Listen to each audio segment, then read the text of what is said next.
Bienvenue dans ce nouveau décryptage. Alors aujourd'hui, on va plonger au cœur d'un sujet qui est souvent perçu comme une montagne ininfranchissable, la gestion de l'alimentation pendant les traitements contre le cancer. Vous savez, bien souvent, au moment même où la nourriture devrait être un pilier de réconfort, elle se transforme en une énorme source de stress. Et notre objectif ici, c'est de complètement démystifier ces obstacles. L'alimentation, c'est pas juste du carburant, c'est un véritable outil. Un outil vital sur lequel vous avez le contrôle pour booster la récupération et la guérison. Bref, c'est une démarche fascinante qui vous redonne le pouvoir d'agir sur votre propre corps. Au menu de notre exploration aujourd'hui, on va d'abord poser les fondations avec l'alimentation équilibrée de base. Ensuite, on regardera l'impact réel des traitements avant de passer aux stratégies hyper pratiques pour enrichir les repas. On verra aussi comment hacker ces fameux effets secondaires au quotidien pour enfin terminer sur les solutions médicales alternatives qui existent. Allez, on ne perd pas de temps, on attaque tout de suite avec notre première partie, l'alimentation équilibrée de base. L'idée clé qu'il faut vraiment retenir ici, c'est la diversité. Imaginez votre corps comme une machine ultra complexe. Il a besoin d'un apport d'énergie régulier et suffisant pour garder un poids stable.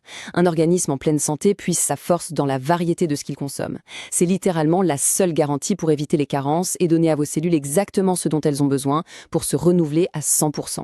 Concrètement, cet équilibre se joue autour de 5 grandes familles qu'on connaît bien. Les produits laitiers pour le calcium, les féculents pour avoir une énergie qui tient sur la durée, les fruits et légumes pour faire le plein de fibres, et bien sûr les protéines, animales ou végétales, pour reconstruire les tissus. Sans oublier, c'est important, les bonnes graisses végétales. Mais honnêtement, le vrai secret, celui qu'on oublie tout le temps, c'est l'eau. Pour compenser les pertes naturelles, l'organisme exige qu'on boive entre 2 et 2,5 litres de liquide par jour. C'est absolument crucial. Ce qui nous amène logiquement à notre deuxième point, l'impact des traitements. Alors, il y a une idée reçue très tenace qui dit que si on est fatigué ou alité, on a forcément besoin de moins manger. Eh bien, c'est tout l'inverse. Après une opération chirurgicale ou pendant des séances de radiothérapie, le corps se transforme en un gigantesque chantier de reconstruction. Il doit cicatriser, réparer les dégâts, se défendre contre les infections. Du coup, la demande en protéines et en calories explose littéralement. Si l'apport ne suit pas, le corps va taper directement dans ses propres réserves musculaires, et ça, c'est ce qui entraîne la perte de poids et l'épuisement. Et là, attention, j'ai une mise en garde médicale assez surprenante à partager. On se dit toujours, les fruits, c'est bon pour la santé, on peut y aller les yeux fermés, pas vrai? Sauf que, dans le contexte très particulier des traitements oncologiques, il y a un fruit avec lequel il faut être extrêmement vigilant. C'est le pamplemousse. Je vous assure, le danger est super concret. L'Agence nationale de sécurité du médicament est formelle. Le pamplemousse interagit de façon spectaculaire avec pas mal de traitements. On parle de certains anticholestérols, d'immunosuppresseurs ou même d'anticancéreux spécifiques. Et attention à la nuance, le fruit ne va pas annuler l'effet du médicament, non. Il va en fait empêcher son élimination, ce qui démultiplie sa toxicité dans le sang. Donc la consigne, elle est stricte. 0 pamplemousse, que ce soit en fruits ou en jus, pendant toute la durée de ces traitements.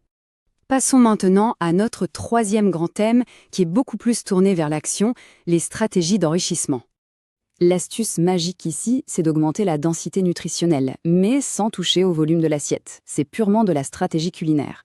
L'idée, c'est de troquer le lait demi-écrémé pour du lait entier, ou de glisser en cachette du lait en poudre, une bonne cuillère de crème fraîche, ou carrément un blanc d'œuf battu en neige dans une soupe ou une purée.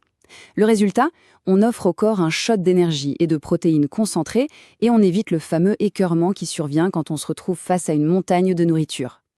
Maintenant, si la fatigue est trop forte et que ces petites astuces maison ne suffisent pas, les CNO, c'est-à-dire les compléments nutritionnels oraux, font leur entrée. Et là-dessus, il faut vraiment dédramatiser. Ce ne sont pas des potions médicales bizarres, c'est juste une solution ultra pratique. Ils existent sous forme de crème dessert, de jus de fruits ou de petits biscuits. Le truc génial, c'est qu'on peut s'amuser avec. Un CNO à la vanille, hop, au congélateur, ça fait une glace. Ou au shaker, ça devient un milkshake. Un arôme café, ça se réchauffe doucement au micro-ondes. C'est un outil hyper adaptable.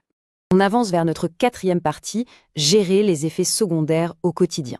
C'est fou, mais on peut totalement hacker ces altérations sensorielles. Vous avez des nausées? Oubliez tout de suite les plats chauds qui dégagent de fortes odeurs. On passe direct au froid, avec des textures épaisses qui glissent mieux. Vous avez un horrible goût métallique en bouche? Mettez la viande rouge de côté un petit moment, remplacez-la par des œufs ou du poisson, et réveillez vos papilles avec un trait de jus de citron acidulé.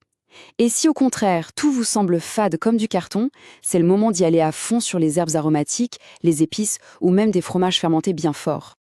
Parfois, malheureusement, c'est carrément l'intérieur de la bouche qui fait souffrir. C'est ce qu'on appelle la mucite, une inflammation assez courante et particulièrement douloureuse des muqueuses. Face à ça, la solution est mécanique. On met un grand stop à tout ce qui est acide, sec ou croquant. L'alimentation doit devenir une sorte de caresse pour le palais. On mise tout sur des textures ultra lisses, crémeuses et fraîches. Pensez aux flancs, aux glaces, aux purées bien onctueuses. Et si jamais l'acte d'avaler devient risqué, provoquant ce fameux risque de fausse route, là j'ai un conseil hyper contre-intuitif pour vous. Les liquides très fluides comme l'eau plate sont en fait les plus dangereux, car ils coulent beaucoup trop vite dans la gorge. Il faut utiliser des poudres épaississantes. Autre petite astuce de pro, privilégiez l'eau gazeuse. Les petites bulles vont picoter le palais et déclencher le réflexe de déglutition au bon moment. Et la règle d'or absolue, à ne jamais oublier, on ne mélange jamais du solide et du liquide dans une même bouchée. Jamais. Pour tout ce qui concerne le transit intestinal, dites-vous bien que ce que vous mettez dans votre assiette agit directement comme une télécommande sur votre intestin. C'est une question de stratégie radicalement opposée.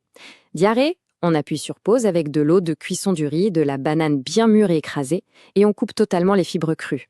À l'inverse, si c'est la constipation qui bloque tout, on relance la machine à fond. Un verre de jus de pruneau à jeun, beaucoup de fibres végétales crues, et surtout une hydratation massive.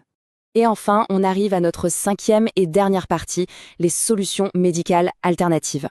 Parfois, malgré tous ces efforts, s'alimenter par la bouche devient temporairement impossible. Et c'est là qu'entre en jeu la nutrition entérale, avec une petite sonde, ou parentérale, par voie intraveineuse. Et là, j'insiste lourdement, ce ne sont absolument pas des constats d'échec. Voyez ça comme le filet de sécurité ultime. C'est une méthode ultra efficace pour donner au corps tout ce dont il a besoin pour se battre, sans le stress ou l'épuisement de devoir manger de force. En plus, la médecine a tellement évolué que tout ça se gère aujourd'hui hyper confortablement à la maison grâce à des équipes spécialisées. Ce qui nous amène à notre réflexion de fin. C'est vrai, quand on traverse la tempête de la maladie, il y a énormément de choses qui échappent à notre contrôle, on le sait. Mais le contenu de l'assiette, lui, reste un domaine où vous avez le pouvoir. En cernant vos besoins énergétiques, en déjouant les effets secondaires un par un et en acceptant les coups de pouce médicaux quand il le faut, la nourriture arrête d'être une corvée. La vraie question maintenant, avec toutes ces cartes en main, c'est comment allez-vous faire de votre assiette votre toute première alliée vers la guérison. Un immense merci de nous avoir suivis pour ce décryptage et on se retrouve très vite pour de nouvelles explorations.